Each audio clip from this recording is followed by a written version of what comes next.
available administrative space right now. I would suspect that when the time comes, if the growth of the administration warrants some additional space being contemplated, that would be the time where council would perhaps look at a renovated or an expanded chambers, whether it's in this building or in a different building. But right now, there isn't any plans, there isn't any council approval. We've got enough space for quite some time for the growth of the planned growth of the administration. So there isn't anything in the works contemplating a expanded or a revised chambers, besides the renovations we're doing now.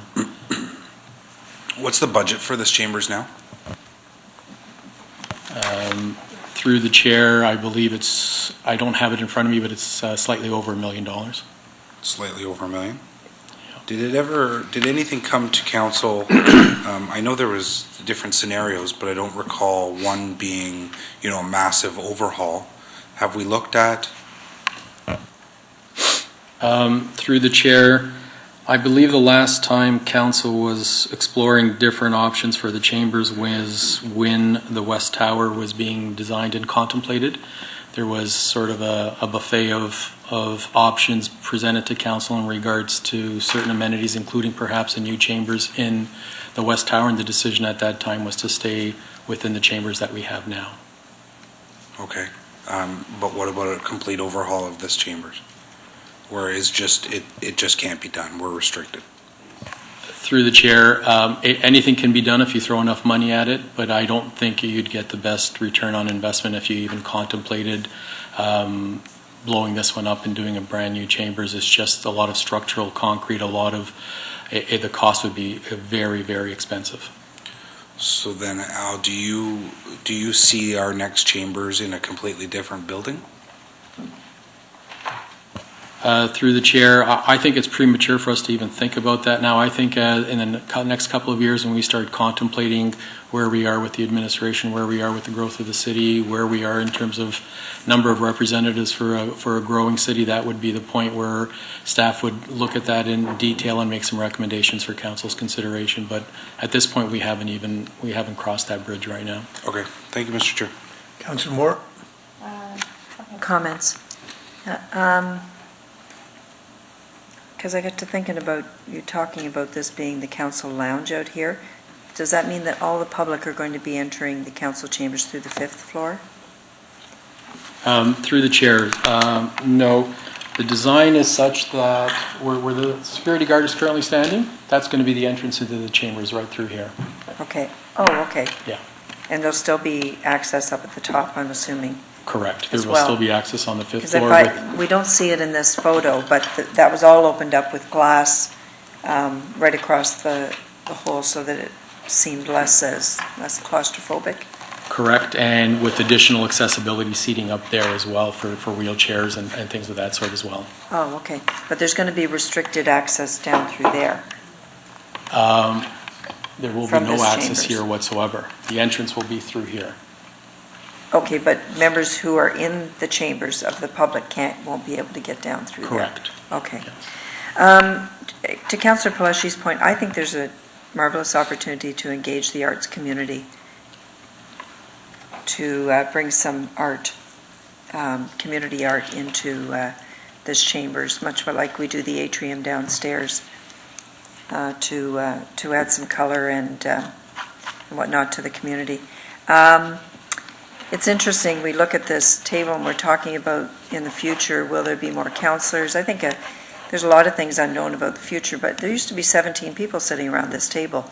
This configuration wouldn't work for 17 people, so we did kind of plan for the future by downsizing, but I do see a day when Brampton's going to be a single-tier municipality.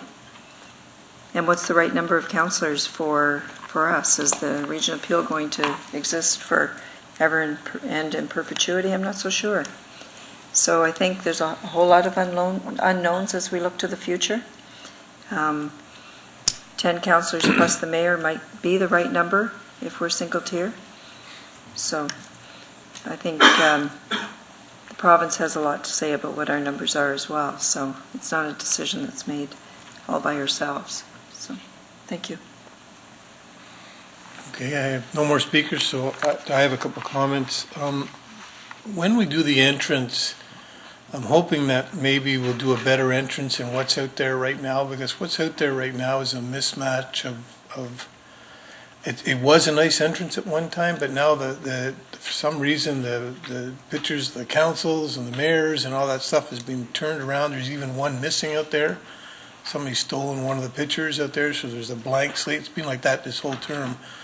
So when we do the entrance, as people walk in, can we do something nice so that, it's kind of distinguished a bit? So I think it's great to have the pictures of all the council members the councils from the beginning out there, and the pictures of the mayors as you come in. And that was the intent of this, the way it was at the beginning. But for some reason, it's been all changed around. I have no idea why that one council is under lights.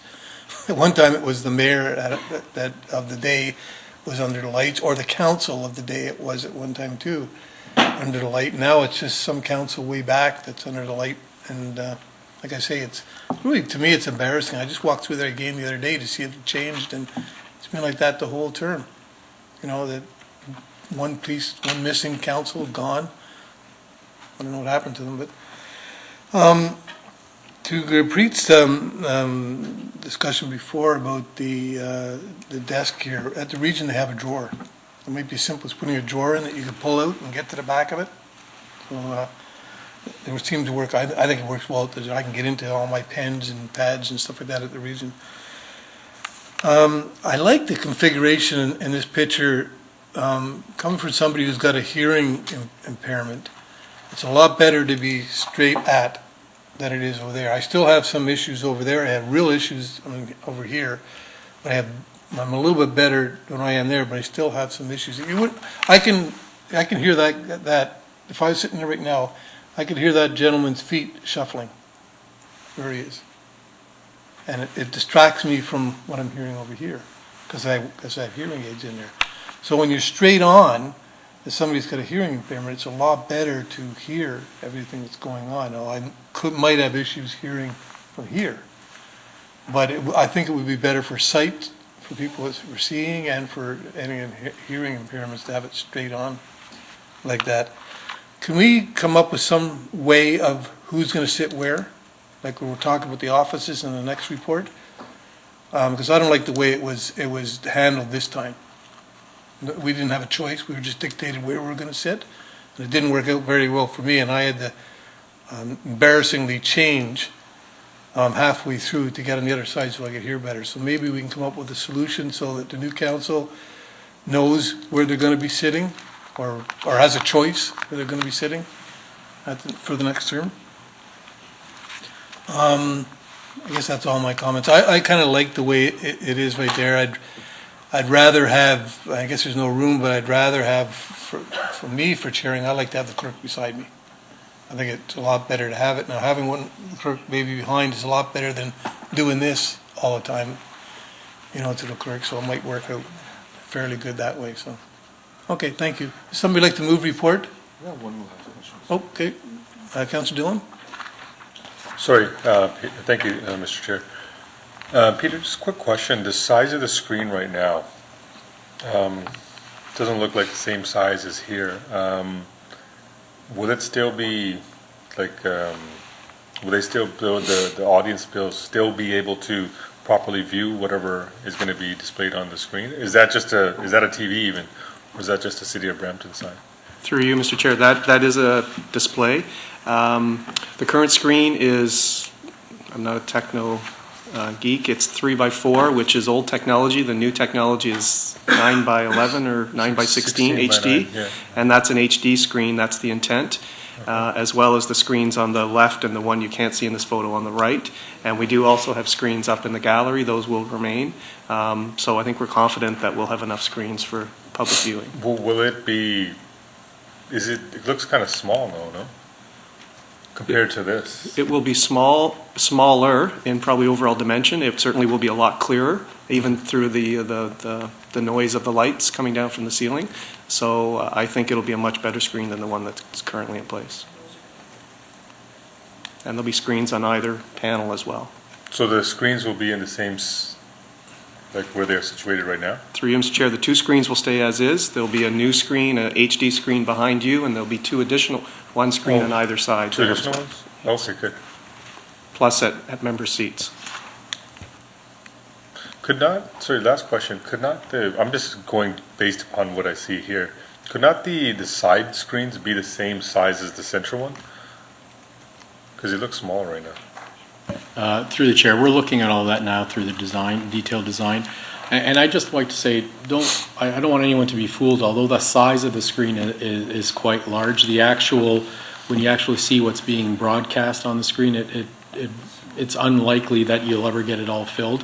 So the actual TV screen, if you look at sort of the smaller impression that's on that screen now, it's going to be similar, but it's going to be much more sharp. It's going to be an HD screen itself, so I think it's going to actually be very much improved to what we currently have now, regardless of the size.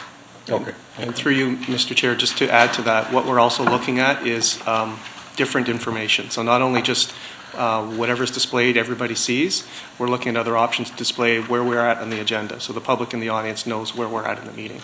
There's other relevant information, so we're looking at different information on different screens perhaps. Sorry, just last question since we're talking about screens. Right now, when we have a committee meeting, we just have that one single display working. Will we be and in city council, I guess what they do is switch to the individual speakers. Is that going to continue as well? Or are we going to? Sorry, So- you're referring to there's one display at one time? Yeah, for Yes. committee. And then for city council, what they do is they change the angle to the individual speaker.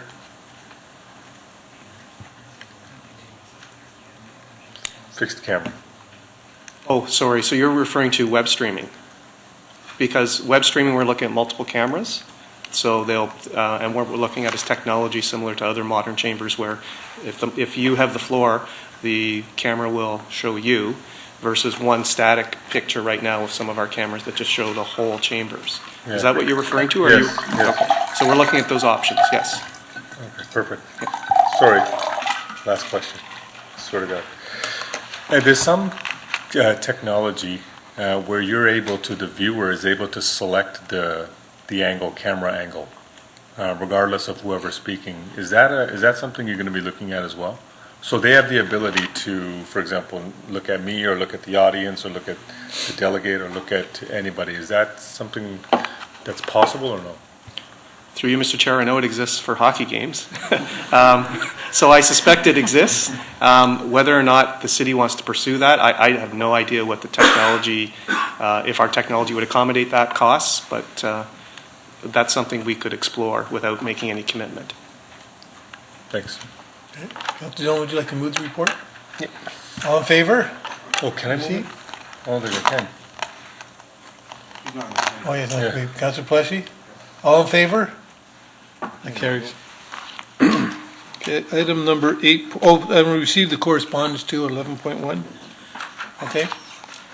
Item number 8.2 is discussion on the council accommodations for next term of council. Peter?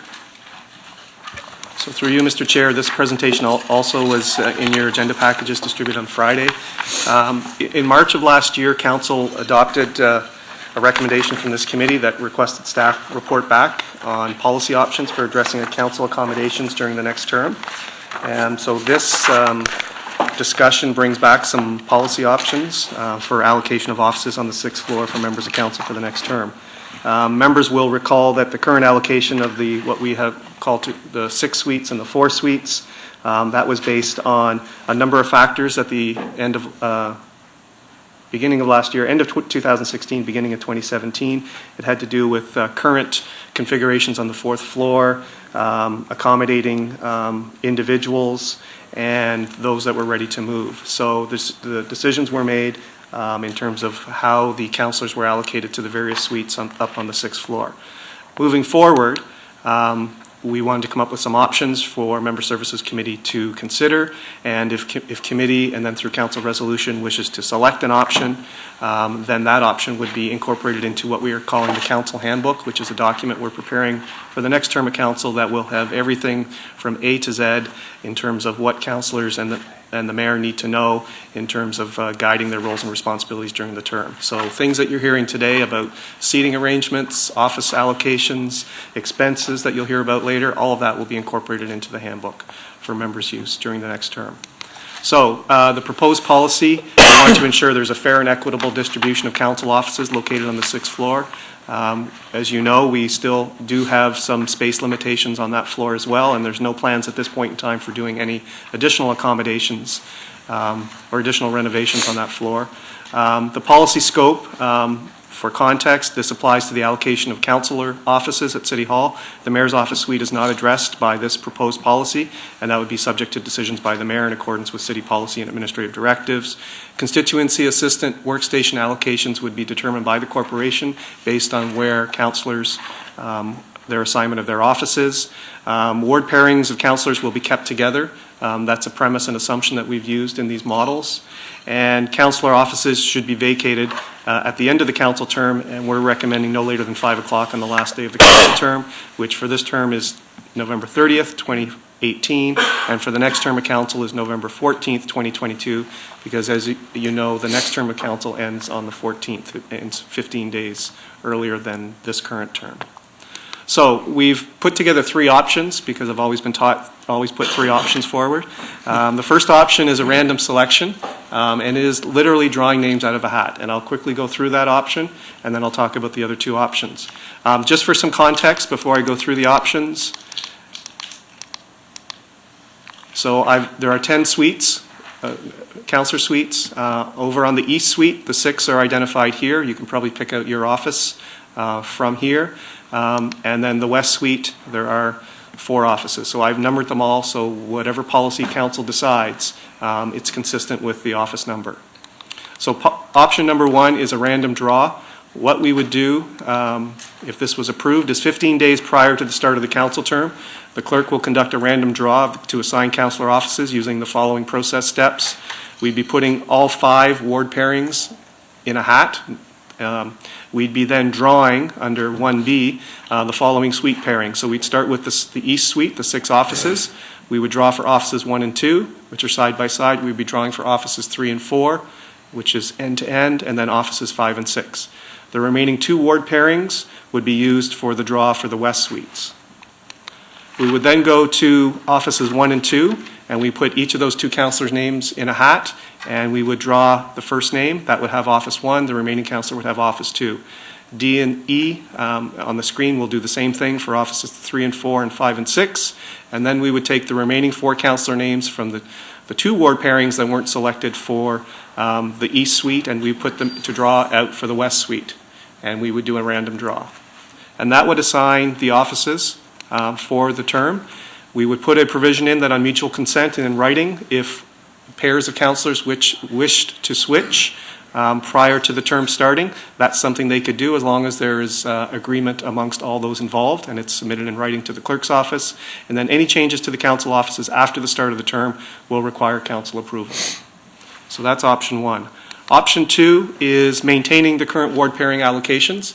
So the current allocations of where councillors are by their office, either a city councillor or a regional councillor, would be maintained, and they would not change between council terms. So that would be the assignment at the start of the term. However, on mutual consent, if pairs of councillors wish to trade offices before the term starts, that's something they could consider, as long as, again, it's done in writing and is agreed to by the corporation. And then once the term starts, any changes to the councillors' offices would require council approval. Because a third option is always required, I looked at a third option and looked at grouping what I would call growth wards together. So wards 2, 6, 9, and 10 are our future growth areas of the municipality.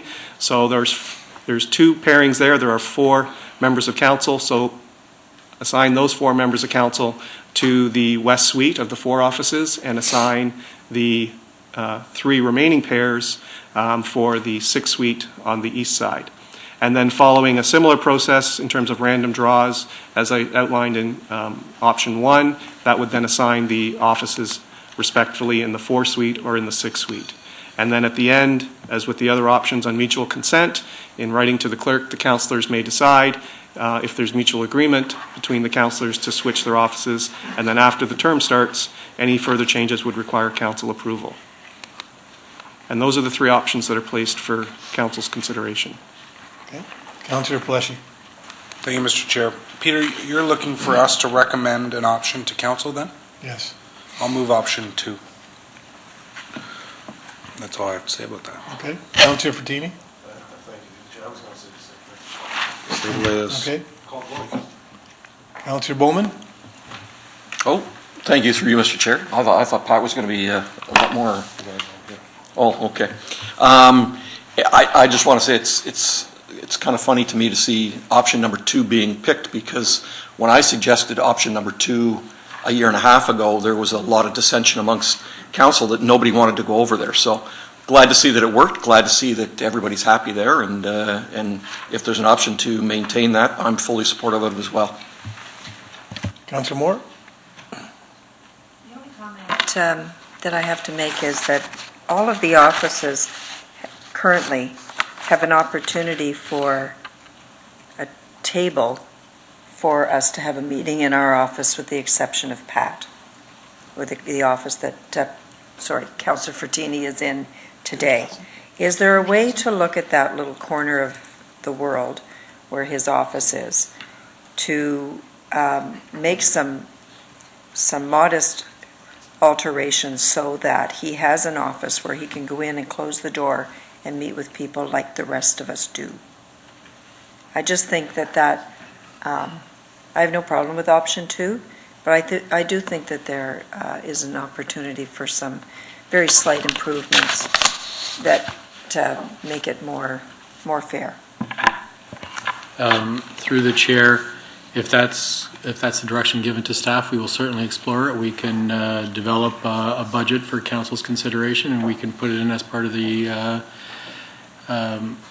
budget for consideration in terms of our capital budget, but we can certainly look at that for sure. Well, Isn't there a little office over there off to the side? I think is storage or something in there? Through you, Mr. Chair, if on the plan right now that you see, Office 9 is Councillor Fortini's office, and his tables are out of his office. So to Councillor Moore's point, the provision for privacy is not as great as the other councillors. The room at the top, which has a little table and 4 chairs, that really is used as a supply room and photocopier. So that table and chair configuration is not in there currently. Well, I'm happy to move that, because I do think it is the office that needs some attention. But I don't think that we should be, I'm happy to move it, but I do think we need to have a sense of what it's going to cost, for that slight modification. And so if I have moved that staff report back on some estimated cost to improve office number 9 to allow for meeting space within the office. Okay. Councillor Fortini? I did look at that at the beginning of the term, when we moved down. Remember, the problem is there's a window there, and if we go with a wall right across, there'll be no light in that area. So that's why we decided, remember, we just leave the table there. It'll be too dark after for the assistants. So. Are you finished, Councillor Fortini? Yeah. Councillor Moore? That presumes that the office would be extended towards Office 8. So I guess my question is there an opportunity to extend the office towards the workstation for the admin staff and move the administrative staff over to where that small table and 4 chairs is in front of the window? So I think, that's when staff put together some estimates, those are the 2 things to consider. But, if we all, and I have to tell you, having the opportunity to meet in our office with staff when we're meeting with 2 or 4 people is so incredibly convenient, and I think that it reduces the amount of time that our admins have spent in the past trying to schedule a meeting room and conflicts with meeting room and knocking on the door because it's our turn to move in there now and you have to leave when meetings go a little bit over schedule. So that has been a huge benefit to the move up to the 6th floor, is that the need for the meeting rooms elsewhere has dramatically reduced. So, thank you. Okay. I'm just wondering, Councillor Tierney, I don't know why your name's still there. Just wondering if that, where Peter mentioned the copier is, whether or not we could move that copier out to, like, we have 2 kitchens, and we don't really need 2 kitchens up here. I was wondering if there's room for moving that kitchen area out of there and putting the copier in there and then creating that little boardroom right there where the chair is showing right now. So, Through the chair, we can certainly look at that as well if that's council's direction to staff. all right, so I guess the direction really is to option 2 and then to look at trying to accommodate another seating arrangement for Office 9. Okay, so Councilor Moore, you moving that? All in favor? That carries. Okay, item 8.3.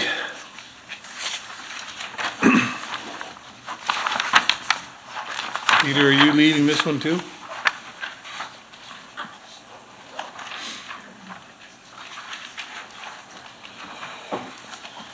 No, it's not. I would like to take the next few minutes to present some of the proposed changes with respect to members of council's expense policy. Just to note that a copy of the current draft was provided with the agenda, and the pertinent sections that were changed were highlighted in yellow just to make it easy from a review perspective. In terms of background and why we're updating the policy, from a corporation perspective, we are in process of updating all our policies and procedures to be aligned to the overall corporate policy framework approved by council last October. KPMG conducted a specified procedures audit that had certain recommendations and findings with respect to the policy.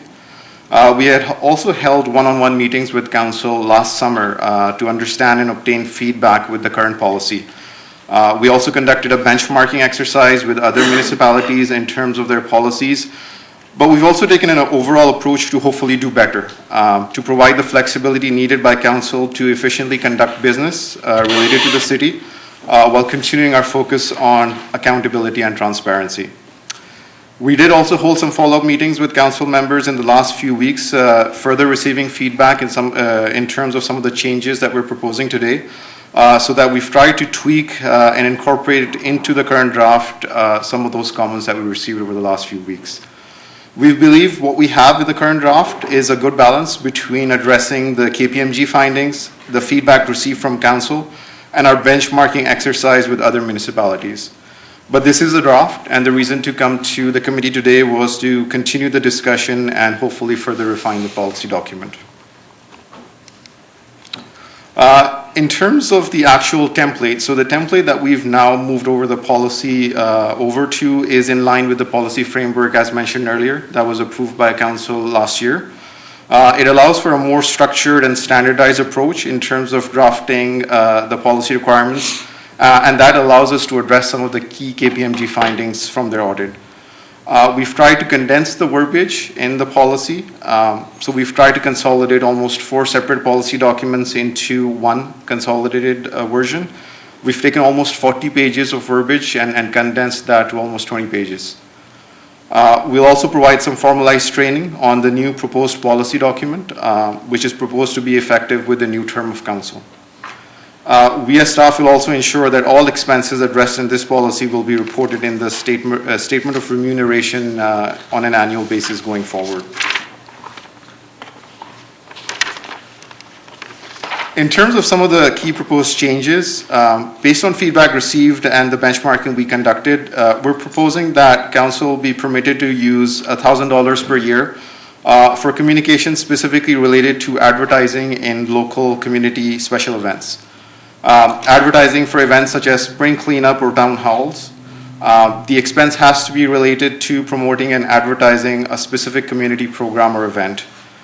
It cannot be used in an election year, and the definition of that is from the beginning of the date of the nomination period to the end of the current term of council.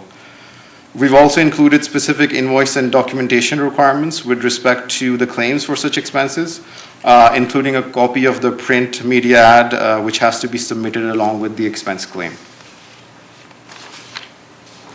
Another key change that we're proposing is with respect to the purchase of tickets for attending various community-related events. Our current policy only allows for the purchase of one ticket for the event, and the proposed change is that 2 tickets be purchased, with 1 ticket being eligible for a guest, including an elected official's spouse, but excluding staff. Another proposed change is with respect to any non-North American travel conducted by council for city-sanctioned business. So we are proposing a upgrade to business class for non-North American travel that is in excess of 5 hours of travel time, obviously subject to pre-approval by council in advance of the trip. The next item was not really a change in policy, but more of a clarification coming out from a KPMG finding. We're proposing to add in verbiage that will allow for a nominal gift for less than $100 for community-related items such as a community group recognition for a new business opening in the city, or an in memoriam gift for a city volunteer or constituent such as a floral tribute. We've outlined the documentation requirements for such items, including original receipt along with details for the purpose of the item and how it relates to city business. Just lastly, we've got Paris and Catherine here from the IT team, but in terms of the proposed changes from an IT perspective, a standards technology set will be offered to each council member at the start of each term. That will include 1 computer, 1 iPad, as well as a smartphone. Non-standard items may be purchased based on the allocated budget to each council member, subject to approval by the Chief Information Officer. And then both standard and non-standard technologies will be reported on the annual statement of remuneration for each council member. So just in summary, those were some of the key proposed changes, keeping in mind the feedback that we've received and that we've tried to incorporate from council members, KPMG findings, and our benchmarking exercise. Happy to answer any questions. Councillor Dillon? To the chair. The one, say for example, if there's a town hall and you wanted to advertise, the actual design of the advertisement, because it's a city-related event,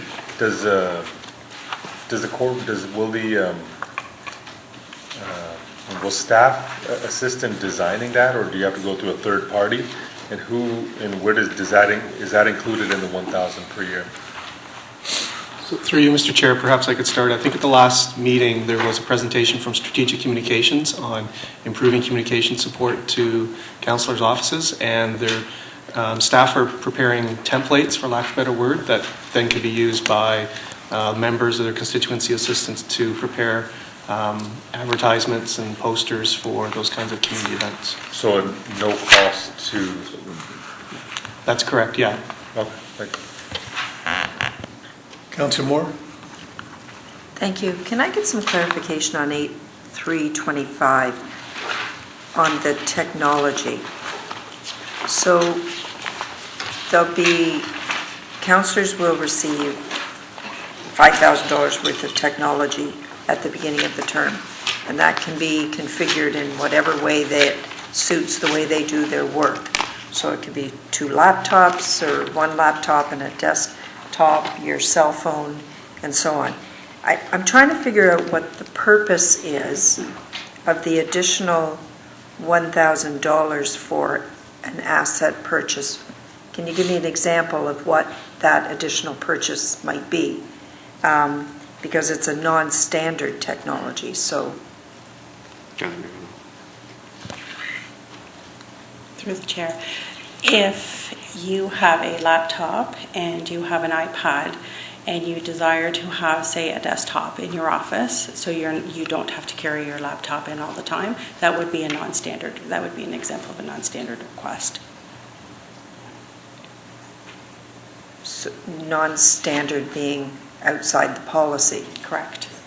Because I don't think, I guess when I read this, I'm not thinking that is non-standard. I guess my interpretation of standard was anything that was within the envelope of what was approved by the IT department would be considered standard. So if a laptop, an iPad, and a desktop are all standard equipment, then how does it fall into a category of non-standard? The standard equipment is two pieces of equipment. So the iPad, and if you prefer a desktop and you don't need a laptop, if there's more than two, that would be non-standard. Oh, okay. Did it say that in here? Because I didn't. I read it through. Sure. I think there needs to be some clarification, because I looked at it as if an iPad or an iPhone is considered standard because it's within the envelope, then a Samsung Galaxy, for example, is a non-standard. That's how I was interpreting the standard versus non-standard. Yeah. So I think that needs to be more clear. And maybe it was just me that read it that way, I don't know. But the other is, so why would you be allowed $1,000 annually to do that? Why would it require like $4,000 over the course of the term rather than $1,000 over the course of the term for that additional piece of technology? So that's the question. And then my next question is, if it's non-standard and it's outside the policy, why would it not then come from the councillor's discretionary account rather than a capital asset account? Because if there's no approved, because if I read this further, it says $1,000 annual for asset to be charged to a capital account or as allocated or approved in the budget. So if it's not approved in the budget, you don't get it. Right? Okay. So through you, Mr. Chair, perhaps I could start. The approved capital budget for the council office, the mayor and council office for this year is $55,000, which includes $5,000 allocated to each of the 11 members of council to fit up their offices with technology as per the standard technology hardware offering here at the start of the new term. We don't know if it will cost $5,000 or it will cost $4,000, but we had to plan for that. Mm-hmm. So after that standard technology offering is made, should a member of council wish to purchase additional equipment, which may be non-standard, and we do see those requests from time to time, or upgrade to additional IT offerings, we do set aside in the annual ask $13,000 in what we call minor capital for those kinds of technology asks that may happen from time to time. And what we're doing is allocating that $13,000 essentially out to $1,000 to each member of council. So should they wish to have an additional phone, an additional device, buy some printers, what have you, because printers aren't included in this standard technology offering, those are things that they can do subject to the approval of the CIO. So can you answer the question, maybe you can't today, but on the $13,000 that's in the budget every year, how much of it is spent at the end of each year? Like, do we use $13,000 worth of additional equipment purchases in a year? We have not been using $13,000 each year, but we've set it aside, and it is minor capital, so if it's not spent, it's carried over. And I can tell you that some unused minor capital for the council office predating 2016, we have returned back to source. So it goes back to general revenues. Yeah, so I really question the need for the $1,000. I think if there's some exceptional circumstances, I don't see it necessary to have it as an extra over and above the discretionary. If there is a piece of equipment that a member of council requires or feels that they need to do their job better outside the standard technology, I think it should come out of their discretionary account. Because at the end of the term, that technology is not worth anything anyways. So to pay for it out of the capital account would mean it would come back to the municipality in any event, and its value at the end of that is nothing. I just don't think that $40,000, because it's, well, actually more than $44,000 over the course of the term for additional equipment, it just seems excessive to me. And if you want it over and above what is standard, then just pay for it out of your discretionary. From what I've seen, people aren't spending their discretionary as it is anyways. Through you, Mr. Chair, just a further clarification. For accounting purposes, a member's discretionary business expense account is an operating account. It cannot be used to buy technology assets. That's why we've set aside the $13,000, which is a minor capital, which is a capital budget for financing purposes. And as I understand accounting in my limited way, neither shall the two cross. So they have to be separate and apart. So you can't buy it out of your discretionary, is what you're saying? You cannot, just as an operating department cannot. Is your operating department or ours? Either. Okay. It's contrary to the city's financial policies. Well, since we approved the rules around the discretionary account, can we not say a percentage of it is capital? Anyways, there's a way around it. I just pointed out, that's sort of where I'm sitting on that. Can I ask questions on other things other than technology, or Sure, yeah. Still on that? The other is around the purchase of tickets for attendance for lunch and dinner and other events. And having lived through the Deloitte forensic audit, that was a practice that we had where we could buy a ticket for both of us. Where it became the issue throughout the audit was the benefit piece of it. So if I buy a ticket out of my discretionary to attend an event, and I'm sort of paraphrasing conversations that we had with Deloitte at the time, was that it's part of my job, part of my duties and responsibility to attend these kinds of events, to be visible in the community. Would I attend if I wasn't a councillor? Sort of was the watermark of whether or not we would, or I guess the reason why we would charge it to our discretionary. But the piece where we were buying a ticket for our spouse to go or for somebody else to attend with us became a matter of whether or not it was a taxable benefit to us.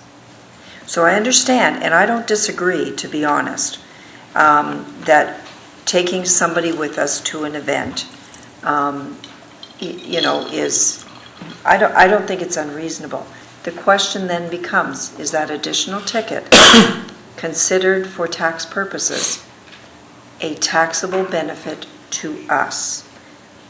Well, you're saying no, Deloitte was saying yes. And that's where I have, I don't want, councils in the future to have to go through what we went through or what some of us went through at the time. Because they said, and they were pretty blunt with us. Well, you benefited. Your husband got to attend. That ticket was worth $150. Over the course of the year, you took him to 4 events. That was a benefit to you because your spouse or somebody that you chose to bring, that you didn't pay for, but you benefited by bringing them. So I'm just putting that out there, that I think that at some point we need to look at this through the lens of what some of us encountered through the Deloitte forensic audit. Through the chair, just our understanding is it won't be a taxable benefit to council members.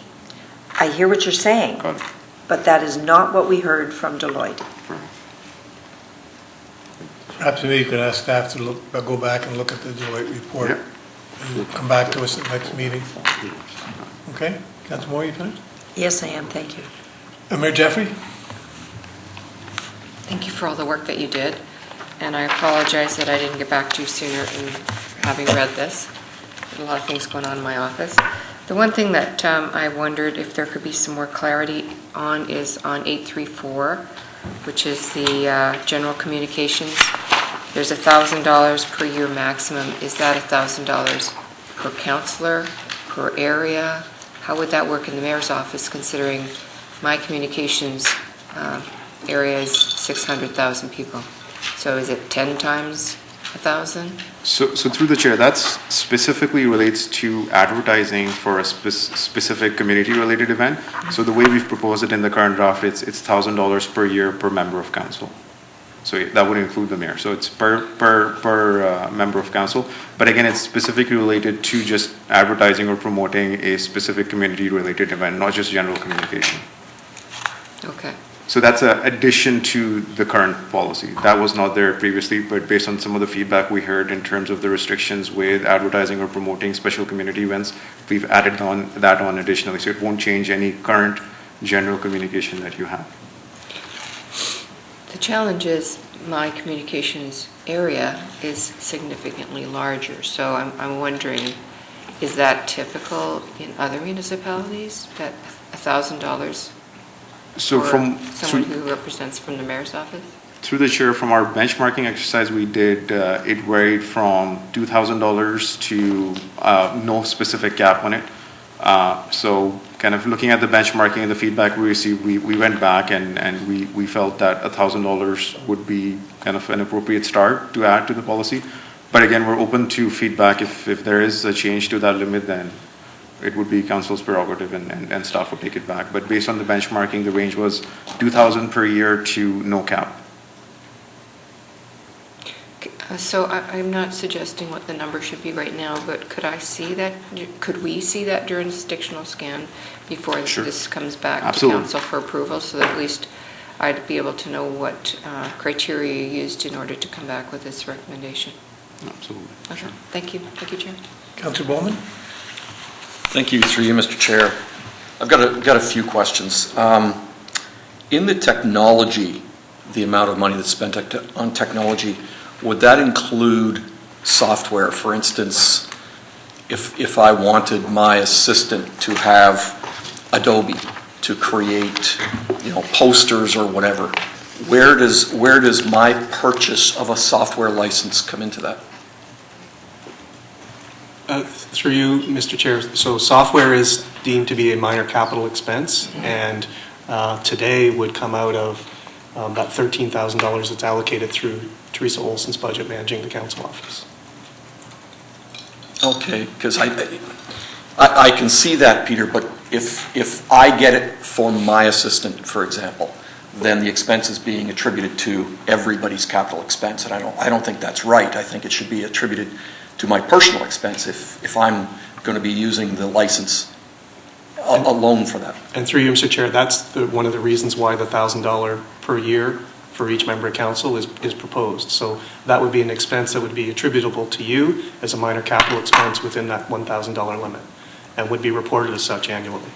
Okay, and would that also go, where is our fee for our individual licenses for Microsoft, for BRIMS? Where is that attributed to? So that is part of the standard desktop offering, or laptop offering, or iPad offering. Okay, so the cost is all included into Correct. that? Correct. Okay. I had another question as well for the technology. It says that that the technology that we purchase will be put against our income at the end of the year. No, the annual, through the chair, the annual statement that we report in terms of the use of the individual expenses that we report on annually. Okay, because I took it from the report that it would be attributed to our annual income. Through That's the chair, what I thought I saw. Through the chair, we can double check, but it's going to be reported on that annual statement that captures all the expenses by council member. Okay, no, I just found it. It said standard and non-standard technology will be reported on the annual remuneration statement. Right. That's the definition under the Municipal Act. That's what it's called. The statement of remuneration. So if it's a appearing on the annual remuneration statement, at the end of our council term, if there's any value left on that, does that get taken off our remuneration statement? Through you, Mr. Chair, no, it does not. So the annual remuneration and expenses statement is a requirement of the Municipal Act every March. So this will show remuneration annually. It will also show all expenses. Right now, it only shows operating-related expenses. So through this proposal, there'll be essentially a new column added to the annual report that will show capital expenses, i.e. technology, and that will be reported out annually. So it's just a reporting out and transparency. Okay, no, I don't have an issue with that. It just somehow, from an accounting standpoint, it doesn't work in my mind that this is all, it's going against our expenses, but it's all 100% city-owned technology still, but it's going against our individual expenses. Somehow that just doesn't seem to work in the accounting field for me, but that's for the accountants to figure out, so I'll let you guys worry about that. I also had an issue with, under guiding principles, 3.2C, it says the reimbursement of an expense should not result in a member of council receiving any product, service, or asset for personal use, benefit, or gain. In the business world, if that's where you are, if you sponsor an event, for an example, and you're getting in kind as the sponsor, you are receiving a benefit by having your name, your picture, your whatever posted to any single person who attends that event, either online, through Facebook, through at the event. And that counts in a business as a reciprocal value that you're getting and that you're putting in. But here it doesn't. This is assuming anytime we put our name to an event that we are getting absolutely no reciprocal value for Councillor Bowman from that event. And I don't think that's right. I mean, we are definitely getting a value when we put our name as the head sponsor, for instance, of an event. We're not getting it when we buy a ticket and we go to the event, but we're definitely getting it when our name is like on a poster for the event. Sponsors, Jeff Bowman, Councillor. So I don't agree with that one at all. I think that one really needs to be looked at because there is a definite advantage to sponsoring an event and having your name or your designation or your picture plastered everywhere. And, you know, be that as it may, that's something we have to discuss. Harry, did you want to weigh in on that? No? I thought you were reaching for the button there. Or is that the gong? Let me see here.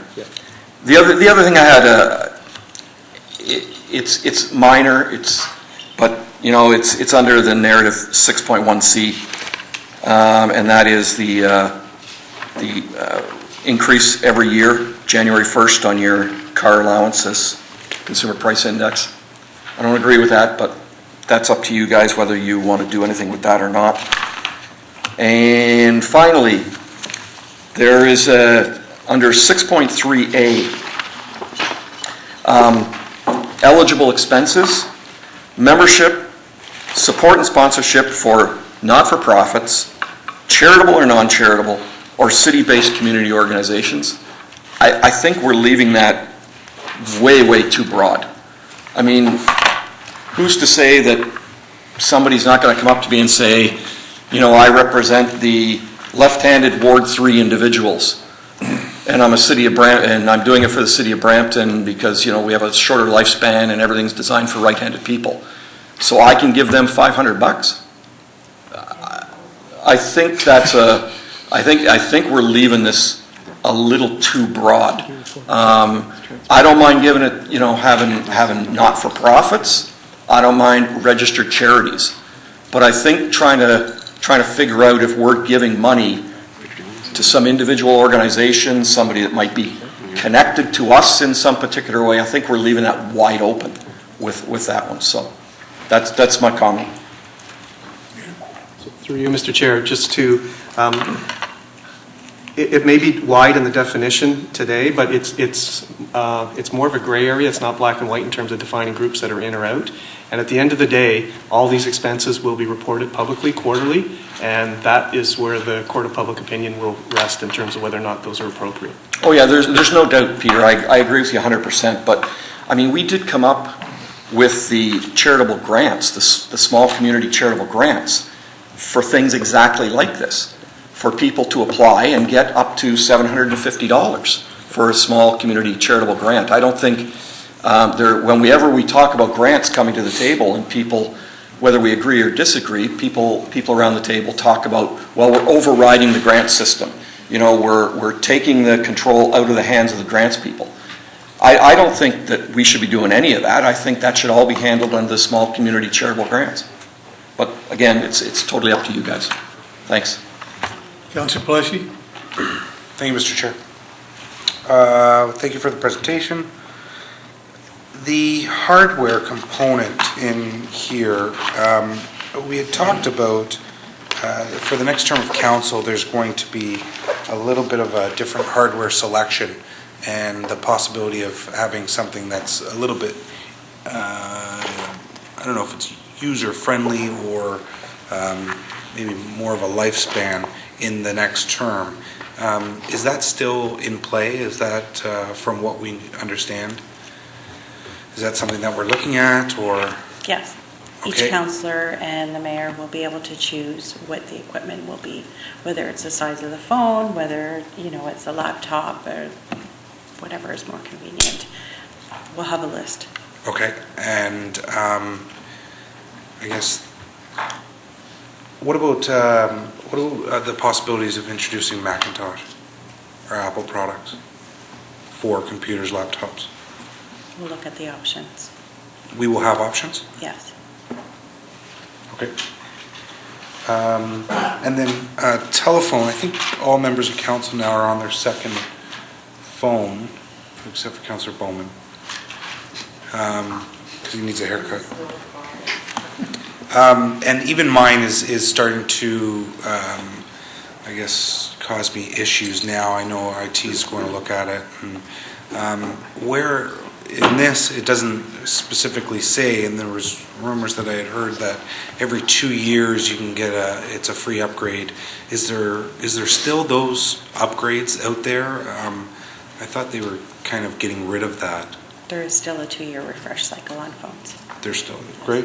And then the mayor and council, well, I want to talk specifically about the mayor and the chair of a committee for flights. I'm going to give you a scenario. Let's say the mayor's flying to Ottawa, and she's got to do a presentation and she's got to work on the plane.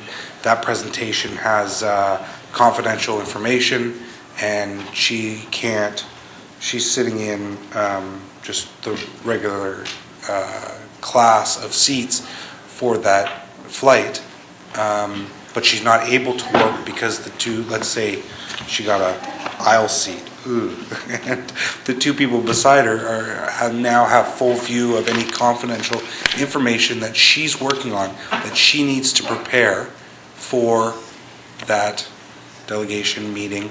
And the same goes for any chair of a committee that is doing the same thing. Does this prohibits them from moving to an economy or moving to a business class? Through the chair, yes. Currently, we're saying specifically it has to be non-North American travel in excess of 5 hours and subject to pre-approval by council. Subject to pre-approval by council. So then the mayor and vice chairs could come to council essentially and say, well, this is what's happening. I need to work on the plane. It's confidential information. I would like your approval to upgrade my flight. Through the chair, yes. Okay. That's all I have. Thanks. Councillor Dillon? Councillor? Yes. Just one clarification. No going back on Mac. You said it. I'll move the. On our motto, not over-promising and under-delivering, I really would like the CIO to talk to you about that. So from a clarification perspective, the Macs are currently non-standard, and the Apple products from an iPad perspective are standard. So if you wanted a MacBook Pro, that would be a non-standard request. But I can still get it. Yes. Well, that was my question. You were right Yeah. the first time you answered. Then just on the No, we gave iPad. up the floor. No. Sorry. It mentions in here a lot about iPads, and is iPads, they're the standard and kind of that's it for tablets? Or tablets are, because iPad, I guess, I don't know if iPads are at the top of the scale or not, but there's tablets out there. Yeah, the iPads are standard. The iPads are standard. If you wanted to change, I don't know what other kind of tablets are out there, but if you wanted to go with a different manufacturer's tablet, you can't do that, or you can do that? It would be another non-standard request. The issue is the availability of software on different, and making sure it's compatible with everyone else. So are you saying you may want a Samsung instead of an iPad, for example? Let's say Samsung came out with something that was unbelievable for us to be able to utilize. Let's even say that it was cheaper than an iPad. And we had the option to upgrade or get a tablet. Could we do that? So every year we come out with new standard equipment that we certify with all the software that we have. And again, it would be a non-standard request. Okay, but take a look at this. But following, you would know what's coming out, and you would know how compatible it is, and you would. Okay, thank you. Councillor Dillon?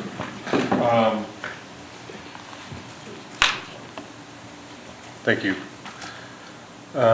Just want to get some clarification on so it's for non-standard, it's $1,000 per year? And then in the non-standard would be, for example, if I wanted to get a Samsung Galaxy, or if I wanted to get a PC in my office, I guess to have in addition to the laptop that I might already have. And so is this new process going to replace the $13,000 minor capital expense, essentially? So through you, Mr. Chair, essentially, yes, the $13,000 that we ask for annually will be allocated to each of the 11 members of council, and the remainder will reside in the council office in case there are... Sorry. Could you back up, repeat that again, sorry? So the $13,000, Yes. which is allocated annually to minor capital for the council office, Today will be allocated under this proposed policy, Okay. $1,000 to each of the members of council, and the remainder will be remain with the council office because there may be minor capital requirements subject to CIO approval that the council office staff may need. Right. So I recently, probably a couple of weeks ago, requested a PC in my office because I found that I was lugging my laptop everywhere. And a couple of occasions I had forgot it one place. And sometimes I don't have time to lug it around or carry it around. And so it's easier just to come to the office and I'll have my laptop at home. If I have to take my laptop somewhere, I can take it with me. That didn't come out of the minor capital expense account though. I think I'm paying like $40 a month for that. Wouldn't it fall under the minor capital expense? So through you, Mr. Chair, in that particular case, we're taking care of it as a rental. Oh, is that right? Because it's non-standard. But going forward, if council were to approve this policy with the $1,000 minor capital account annually for members of council, that could be something that could be used out of that $1,000 too. Why is it considered a rental now? Well, shouldn't it just come out of the minor capital? Because it's non-standard and because we only have 8 months left till the end of the term. Okay. One thing I just want to add about the non-standard equipment is, I guess everybody works differently. And Councilor Paleski mentioned maybe a Mac might suit him, whereas I prefer Microsoft. For the phones, for example, if we prefer a Galaxy in the upcoming term, will that be also an option for us to get? Can we choose anything we want, essentially? Or is it you're going to have that list ready for us? Sorry, and I'll add this, because when the term started, the phones that we received, in my opinion, were already outdated. iPhone 5, it was already in the past. I think they were on iPhone 6, 6S or whatever it was. So through the chair, currently we do have standard phones, and they are all Apple products.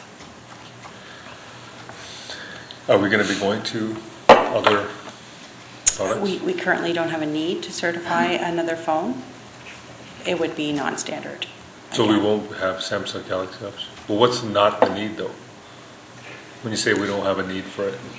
Currently, from a software perspective, from an Office 365 perspective, everything we have works on the iPhone, and it works on that device. We don't have an application or anything that requires an Android device. Should that become a requirement, then we will explore it. So, I'm going to give you a little story of why I got my computer. I think most of the counselors had chosen this little tablet that stuck on a keyboard, and I found it was one of the slowest devices I've ever used. Yeah, And so I literally would sit at home, do my work, send an email, go, because I knew it would freeze up while I'm sending an email. I had to go grab a snack, play with my kids, watch something on TV. And I'm speaking serious too. And I'd come back, email sent. Oh, my desktop froze. Go take a break, take a walk or something. And I'm totally serious. So I think everybody after that upgraded to a laptop, which improved. It's the one where you can flip around, you can do presentations, etc. And it improved a little bit. But I got the new PC, but the PC works flawlessly. And so when I'm saying that, I don't know if it's the network or if it's the actual device itself. I'm just hoping that, because we're going to have these for 4 years, that they're the latest technology, that they're not already outdated. Because, I think everybody can attest to the workload and the importance of getting it done on time, because there's so many tasks to do. And so I would hope that whatever we do find as the standard or the equipment that we do choose, it's the latest technology. Thank you. I put my name on next. I'm going to agree with Councillor Dillon. At the beginning, when we got my computer, my laptop that I got, I sat on my desk for 2 years now, and I've never touched it. 2 years, because it was totally useless. It took forever. I could leave the room, go to a meeting, and come back before it was logged in. So that has to change. I didn't use it at all. I ended up buying, through my regional account, buying an iPad to use. And then I ended up buying my own personal Dell laptop that I use, that I didn't charge to the city or the region. I just use it for city business. So that we need to make sure that the technology changes in that respect. Because when we tried to go paperless around here, that was one of the factors that I just decided I can't go paperless. It just doesn't work. So I have a couple of comments, I guess. Talking about our discretionary account under operational, I kind of disagree with that, Peter, because in the past, we have been able to buy things like furniture out of our discretionary account. So it's not always been operational. At the region, we can certainly do that. And here, if a person wanted to buy something like a desk at home, for instance, to work at home, they were allowed to buy out of their discretionary fund a desk for their home use. So I don't know, unless things have changed, it's not just operational that we've been able to buy things for. So if somebody wanted to use their discretionary to buy another device, they should be allowed to do that. So I don't think we've changed the policy on that, unless it's morphed into something different. Through you, Mr. Chair, I can't speak to furniture. I can tell you that in the current policy and incorporated in the proposed new policy, there is also another provision at the start of the term that members of council, newly elected members of council, will be provided with a $2,000 allowance to fit up their respective offices, and whether that's decor, those types of things. So that is treated as a minor capital as well. I can't think of an example where there is an expense on a business expense discretionary account for a member of council that may be considered minor capital, but I don't know all of the members spending what they've spent their money on. But it's very clear in terms of our financial rules that any technology-related expense, be it software or hardware, is to be expensed through the minor capital account and not operating. Okay, well, we can change it. And I agree with, I can't remember who said it, I think it's been said a couple of times, that if we want anything extra that we don't get from the beginning, I think we should just pay for it out of our discretionary. Nobody's spending their whole discretionary, so maybe, I think that's the way we should go. I guess we need a motion from somebody to do that, or we just reduce our discretionary fund. Because I don't think anybody's spending their discretionary anyway, so why don't we reduce the discretionary fund? When somebody moves in, we've obviously recommended, we haven't decided because council has to decide, but we recommended where people are going to go in the offices. So if this approved by council, what we did in the last report, the person that replaces me comes into my office, right? Would they get then the furniture that I have in my office, they automatically, that's what they get? What happens if they want something different? What happens if they say, this isn't good enough, I want something that's a lot more expensive, a lot more nicer, I don't know. How does that work? Through you, Mr. Chair, similar to technology, there is a standard office suite that's provided to members of council, and that's determined by community services staff. And if there's a variation from that, then it is deemed to be non-standard, and we'd have to find the appropriate account, presumably some kind of capital account, to source that from. So right now, what I have is standard, so that's what they would get. That's my understanding, yes. And that's fair, I think that's fair, unless, it gets old and then it would be replaced, but it wouldn't be, if it was replaced because it's gotten old and shabby, they wouldn't have to pay for that out of their discretionary, right? That would just be replaced. As I understand the current policy, yes, if it's beyond repair or something like that, then it would be replaced as part of the standard offering through community services. If I don't like the person that replaces me, I could beat up my office.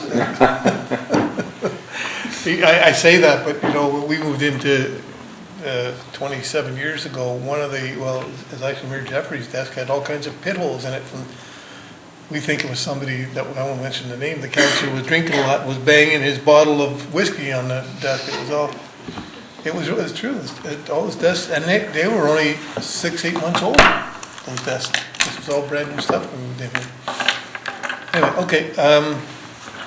I just believe that, and I know that now everything's going to be reported out at the end of the year, but I just believe we have a discretionary fund and everything should come out of that discretionary fund. We can talk about how much that discretionary fund is, but I just believe that's where it all should come from. It's just open and transparent that way.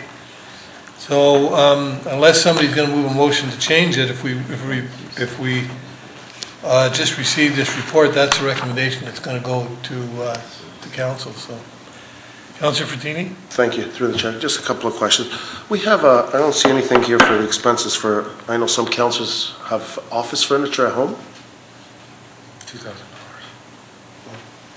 What's? Through you, Mr. Chair, that I'm not entirely sure of. I don't think we provided office furniture at home under the current policy at the start of this term.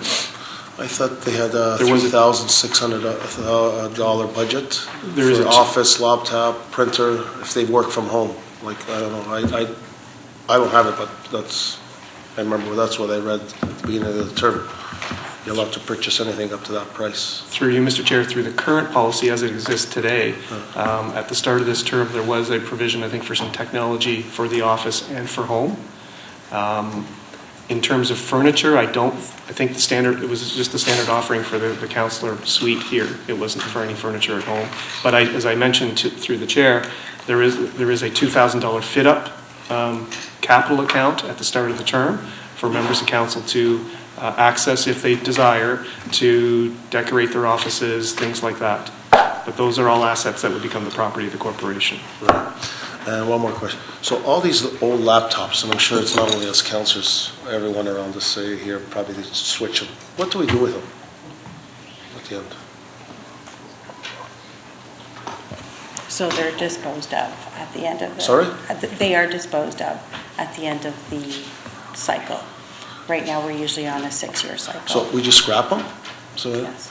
So there's a lot of schools and, how come we can't donate them to them? So you just throw them away? Wipe out the memory.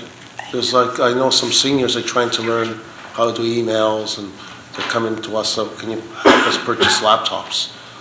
So why do we have to? Through you, Mr. Chair, I believe there is a disposal process we follow to offer, and I think we've offered some to some community groups. I also will point out we use them for the election.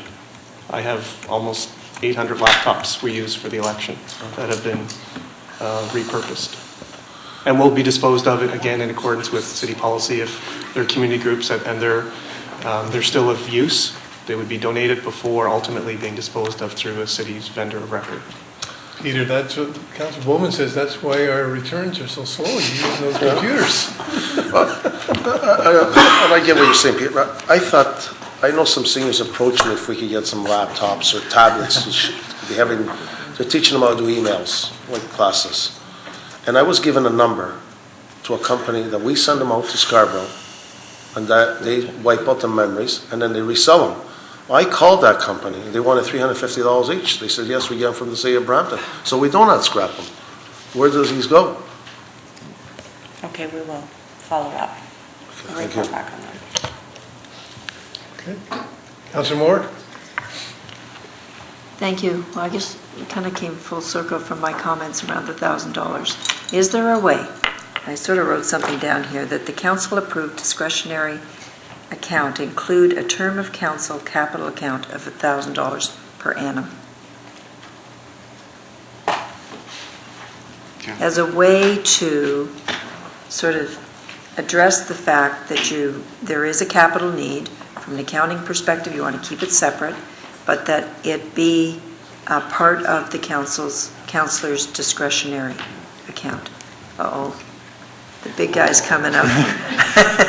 Through the chair, what we could actually contemplate is a contribution from operating to top up the minor capital account out of the discretionary fund from each or any of the councillors, if so desired in a given year. I hear you. But when somebody goes on and checks our expenditures online, are they going to see that? Because I think that's what really needs to be achieved. It's one thing to say, well, it's, if you just check the councillor's account, the policy online, you'll see they get $1,000, but if it doesn't appear, so for my expenditures, for example, I spent, $750 this year, and I bought an iPad. It's there so there'll be 2 line items under my discretionary spending. One, okay. Thank you. However you structure it, I think it does need to be, and as I've said it before, taxpayers just deserve to know what we're costing them. And they shouldn't have to go hunting through, various accounts to see, to tally it up. Somebody will take the time to do that, we just make it easier for them. Thank you. Okay, Councillor Plessy. Thank you, Mr. Chair. At the region, just going back on what Councillor Dillon was saying about his laptop, at the region they have, I don't know too much about the program, but I see it every time I get off the elevator at the region. It says, if forgot your laptop, we got you covered, and go to this place to pick up a laptop. Do we have something like that here? Yes, we do have the IT service desk on the second floor, and they have rentals available. So anybody in the city of Brampton forgets their laptop, they go to IT, they get a laptop from you guys, and they're off to the races? Yeah. Okay, perfect. Thank you. Councillor Moore? I don't mean to prolong this. I should have mentioned this the last time. Councillor Bowman raised the issue about us advertising in non-profit. I don't know what page it was on. 3.2, section 3.2C.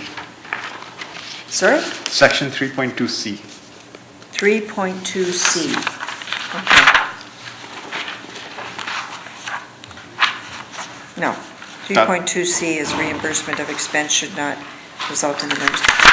It's where, Oh, 6.3A maybe then, oh, sorry. 6.2? Okay, 3A. hold on. 6.3. 6.3A. Is that the one? There we go. I guess we could make this as bureaucratic as we wanted and create work for everybody. And I can appreciate that, sort of identifying who qualifies, who doesn't, and whatnot. Much like we have people who pre-qualify to bid on different tenders, is there a way, or even the lobbyist registrar, as a matter of fact, where you go in and you register, is there a way for the nonprofits and the charitable organizations in the community to register so that we have a list? I'm going to give you an example. There was a school trustee, he started a foundation, but it didn't have status. But because he was a school trustee, he would approach a lot of us for buying dinners to their scholarship dinner and things like that. And I said to him, you're not a registered not-for-profit. I can't justify that, even though it was a well-known kind of initiative that he was doing. But if you are a legitimate not-for-profit, charitable or non-charitable organization in the city where you register, and quite frankly, if you are one of those organizations, the region puts out a booklet. I've got a big book in my office of all of the nonprofits and charitable organizations in the region of Peel. We use it, to direct people to different agencies and supports that are in the community. If you don't appear in that publication, then maybe you incorporate it post-publication of it. But, there does need to be a way to validate where the monies are. We had a situation a few years ago where, and I don't see it in here, but where a member of council was supporting community-based organizations that were not in the city of Brampton and, in fact, not in the region of Peel. So it doesn't say that in here. How I kind of judge it, if I'm going to something that is regional in base, in nature, with Peel Regional Police, for example, Victim Services of Peel, those types of things, I would use my discretionary at the region because it's regional. But we don't have anything in here that says that these corporations or our support of these kinds of agencies are, in fact, our community-based. You're saying community-based, but you're not saying Brampton community-based. Through the chair, we're trying to say city-based towards the end of the sentence, or city-based. That's what the intention was, but we can clarify that. It needs to say the city of Brampton-based. Sure. Because we have had the situation in the past where significant dollars were going to the city of Toronto, for example. It was a city-based organization, just didn't happen to be our city. So we I'll leave that we can amend that. with Yes, you. absolutely. But, there shouldn't be a gray area. There is a way to validate if they are, and I think a pre-registration on their part to say, we've registered so that a member of council doesn't have to. I happen to have known that the other organization was not registered. They've since undertaken to do that, but at the time, there were a number of years where it was not a registered foundation. Okay. So I'd like somebody to move the report then. Who's going to move it? Councillor Moore. All in favor as amended? That carries. Sorry, through you, before Mr. Chair, just for clarity, is the Member Services Committee moving just receipt of this or moving this forward as recommendation for council approval? I'm assuming it's for council approval. Okay, and for the next term of council, I understand, or is it this term of council? Oh, it's for next term of council. Okay, thank you. Yeah, I'm assuming this is all for next term of council, right? This council to decide. This council is putting the recommendation for how the next term of council is going to start. Recommending to council. Okay, is that clear? Yes, thank you. Councillor Frattini? Thank you. Just a quick question. What's our total expenses in 4 years? Through you, Mr. Chair, I can start. I think it's been reduced down to approximately $25,000 per councillor over the 4-year term, Not including this. not including these changes that are contemplated here. So what we decide now, we decide for the next term, or is it the new council? This council can make its position known, passed by resolution, and it doesn't bind the next council in December of 2018, should the next council decide to agree, change that position.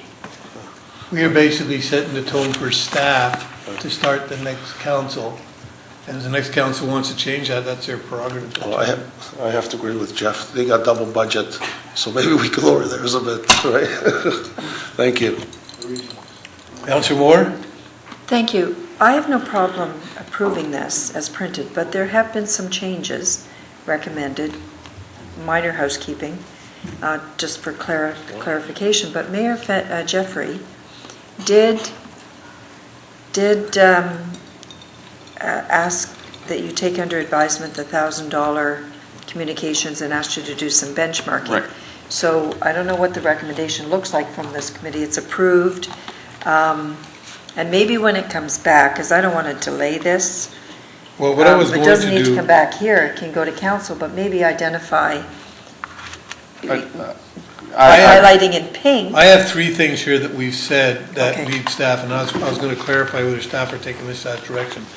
The first one is that the mayor had asked for benchmarking for the mayors for that. Is that correct? So you would come back to this committee with that. Second one was where the IT computers and that stuff goes. You bring that back to us. And the third one was the councillor seating for council meetings, where the seating would be. That was what I brought up in the last report. So I think I had said we treat that as the same way we treated the offices and come up with some recommendations. Maybe the same 3 recommendations, I don't know. Is that clear? That would all come back to the next committee? Through you, Mr. Chair, yes. So the first 2 relate to this particular item, the mayor's benchmarking on mayor's communication expenses. The second on the IT costing and whether it's minor capital and or discretionary. The third, we'll take it as direction in terms of the conversation from the last item. But I believe Councillor Moore raised an issue as well on 6.3A to clarify the city-based community organizations that are operating within the city of Brampton, so it's abundantly clear. I missed that one. Okay. Yeah. So you report back on all those the next meeting? Okay? Councillor Moore, you're okay?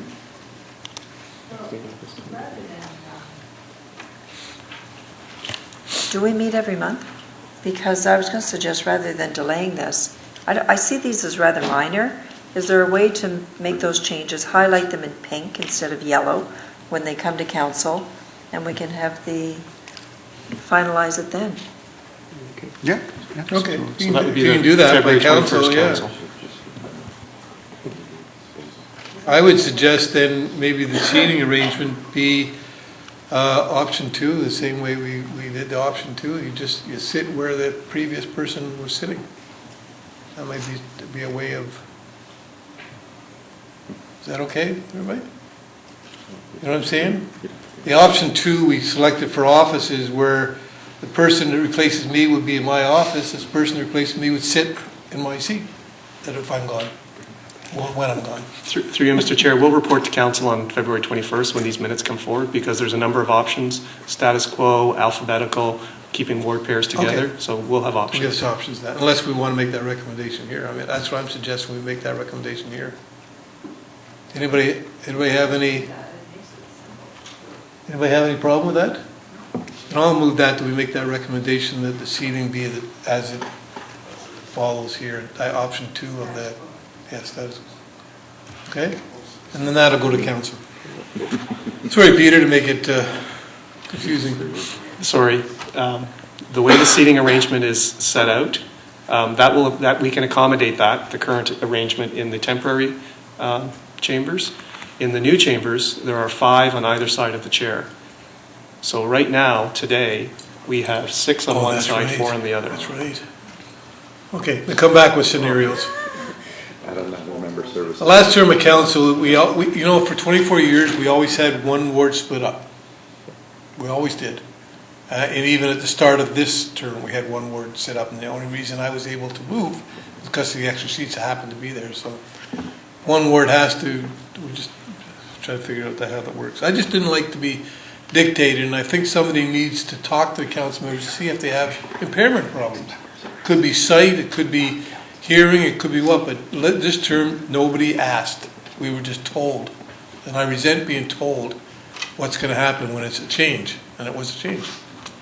So. Perhaps, Mr. Chair, if I could bring options back to, I think the next scheduled meeting is May of this committee, because there's no urgency in that setting out that seating arrangement, because this will take effect for the new term in December. We have enough space to accommodate 6 and 4 in the temporary assignment over at 2C, 2D. Can you please keep in mind handicap? Let's say somebody who's in a wheelchair gets elected. If our main entrance to this chamber is going to be there, for instance, and we're going to have to accommodate somehow that, and then might be better to have that person sitting down closer to, rather than, you know, that type of thing. And the same as a hearing problem or a seeing problem, it might be. And the primary purpose of the chamber redesign is for accessibility, not only for the public, but for members. So there is a lift proposed in the antechamber here for members of council, for example. It shouldn't be one member of council that decides how we sit here. And maybe just the clerk department pulls the new members of council and tries to figure out if there's any arrangement. Okay, thank you. Councillor Pleshy? Thank you, Mr. Chair. I was going to weigh in on that, but I don't think I'm going to. Just in the discussions around the benchmarking, and then to Councillor Fortini's point about our actual expense budget, can we have the budgets actually come back when this report goes to council, so we can actually see where we are for members of council? Through you, Mr. Chair, that's public information today, so I'm just asking you to add it in the report for mayor and members of council, just what the budget is. Certainly. Okay. And I will weigh in on the accessibility. That's fine. And I don't know anything, I'm not sure about a lift, but, and if, I'm just speaking to myself, if I was in a wheelchair, I would be okay to come up a ramp if it even involved a separate entrance. So if that was the case, I think I would be okay with that. But then, where the chair is now, there's that lip. So, and I'm sure, I know Al's gone, but I'm sure you've taken that into account. Through you, Mr. Chair, it has all been addressed, and we have to ensure at the end of the day that we meet building code and accessibility for Ontarians with disabilities. Yep. So whether a member or the public enter from the proposed public entrance to my left, or the members enter from the right, it will be accessible to anybody, no matter where they sit in the chambers. Thank you. Councillor Fortini? Thank you. Just for clarification, did you ask about what we're doing with the old computers and laptops and that? Okay. They'll bring back the next meeting. Okay, Councillor Bowman? Sorry. Okay. Sorry, through you, Mr. Chair. Going back to what Councillor Gibson had said about the split wards, Peter, I'm just wondering whether it's easier to make 12 seats up here for either yourself or the CAO to sit beside the mayor, and then the ward pairings are all together around the table. Through you, Mr. Chair, that's not possible in the configuration that's going to tender. There are limitations with the concrete in this space, particularly 2 columns behind those 2 walls, and we've tried to allow for moving the arc, so to speak, of that picture of the new chambers, and it's not possible. So there are 11 seats only. Okay. Well, another easy configuration might just be one ward sits on either side of the mayor rather than opposite of the table. That's what it used to be. Yeah. Okay, so Councillor Moore, you're moving this. All in favor? That carries. Next report is the quarterly reporting on loo time. If there are any questions or comments on that, notice will be down. That's good. Councillor Fortini? Peter, we keep asking, or reading, or putting down here an average per assistant. Thanks, Peter. Thank you. But who does these loop times? If we average it between 10 people, we don't know who's doing it, who's not doing it. We can't average something when I see, let's say, Councillor Bowman, assistant there every day, and she's taking 13% of it, meanwhile she hasn't. We should have a report here, where these hours are going. So it doesn't make sense giving numbers at the end. I don't know who's doing them. We don't know. Through you, Mr. Chair, perhaps I'll start, and then Teresa was the one that drafted this report. And the purpose of the report originally was to show how much collective overtime, lieu time was being worked on by the constituency assistants. And I think there was a question raised that there was a higher than expected number of hours for lieu time. So what this information now starts to document with 3 years of information is the trend is going down, which I believe is a good thing in terms of the purpose of the constituency assistance. We have intentionally left it at an aggregate level because if we are to identify individuals and their lieu time, then subject to conversations with the city solicitor, that may be something we'll have to consider in closed session. And I'm not sure, unless committee wishes to go into closed session or wishes to have that reporting on a closed session agendas for this committee in the future, I'm not sure what the purpose of that is. This is to document trends, and there was a higher than expected allocation of lieu time hours for constituency assistants at the start of the term, but we are seeing progress now, primarily because of the work of Teresa and working with the constituency assistants and working with you as members of council to see that trend going down. Well, maybe I'm reading the wrong page, Peter. On 8.4.2, it shows 2015, 16, 17. It looks like they keep going up.